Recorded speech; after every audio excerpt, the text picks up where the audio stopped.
Hello guys, magluto tayo ng dinuguan. So, ang gamit ko ay butter. Ayan. Lagay na natin lahat ng mga ingredients. Ayan.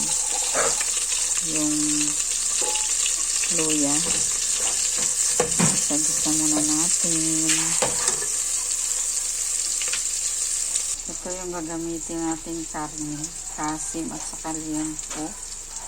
Ito yung ating dugo na nilagyan ko ng asin at suka. Ito naman yung ating sili at saka yung tanglad. Lagay na natin ang sibuyas at bawang.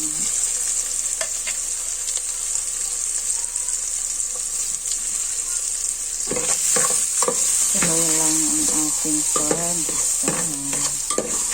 Ang bango dahil sa butter. So, ayan guys, pag ganyan na yung ating kulay, lagay na yung baboy. So, ilagay ko na lahat.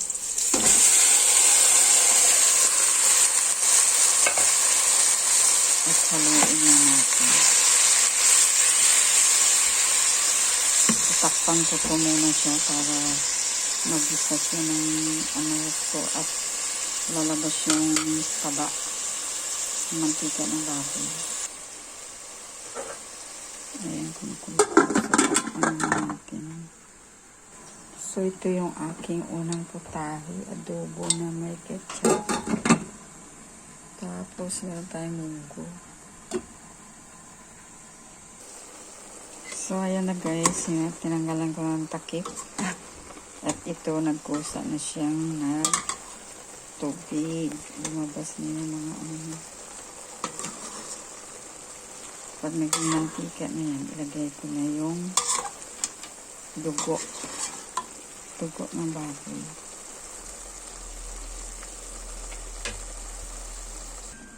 Check natin guys. At ilagay na natin yung ating dugo ng baboy. So, medyo patuyo na. Lagay na natin yung ating dugo. Ito yung ating dugo. Ayan. So, lagay na natin.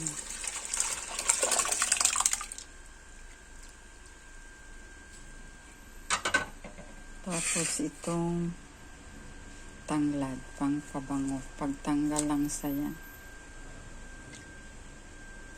Yan lang natin kumulo. May suka na kasi yan at asin. So, takpan natin. Ayan, kumulo na. Haluin natin ng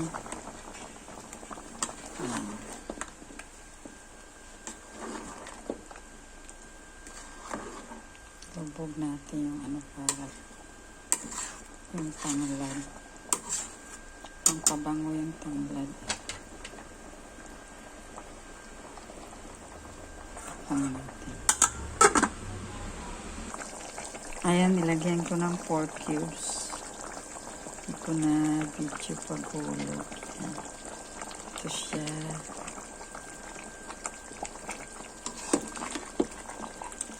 Medyo patuyo-tuyuan natin to guys. Gusto ko yung medyo hindi siya watery na dinuguan. Yan, may mga buo-buo din kasi yung dugo.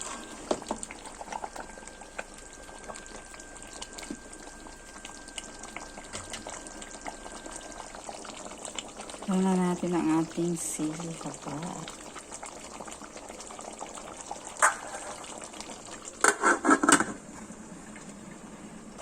So, ayan guys, luto ng ating dinuguan. Thank you for watching.